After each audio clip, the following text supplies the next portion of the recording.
Kemudian di antara hal yang perlu kita ingat, Allah kasih kita musibah, ya. Allah kasih kita ujian.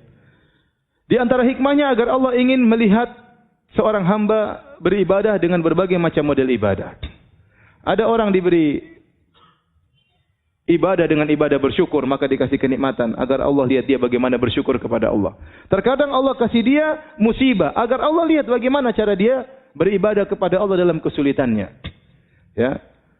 Dan betapa banyak ibadah yang muncul tatkala orang dalam penderitaan yang tidak mungkin dilakukan oleh seorang yang sedang menghadapi kenikmatan, mendapati kenikmatan. Coba antum bayangkan seorang tatkala sedang diuji, hatinya benar-benar terenyuh kepada Allah Subhanahu wa taala. Harapannya hanya kepada siapa?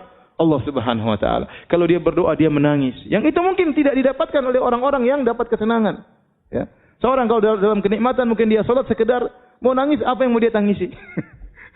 Apa yang mau dia tangisi? Tapi seperti ada lelucon ya. Ada seorang imam di Mekah. Saya diceritain wallah alam benar atau tidak ya, tapi lelucon namanya Syekh Al-Muhaisini. Syekh Al-Muhaisini dia punya murotal Quran ya. Kalau antum mendengar murotalnya dia sering nangis. Dan dia punya masjid di daerah di Mekah. Orang banyak yang iktikaf juga di masjid tersebut. Dan dia kalau sholat sering nangis ya.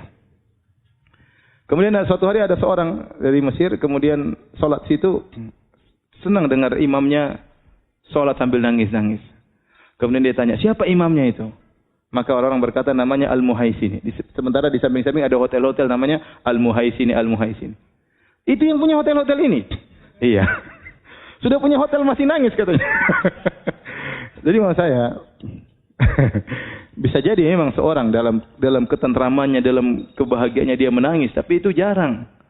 Ibadah yang keluar dari hati seorang tatkala sedang diuji dengan musibah itu luar biasa. Ya.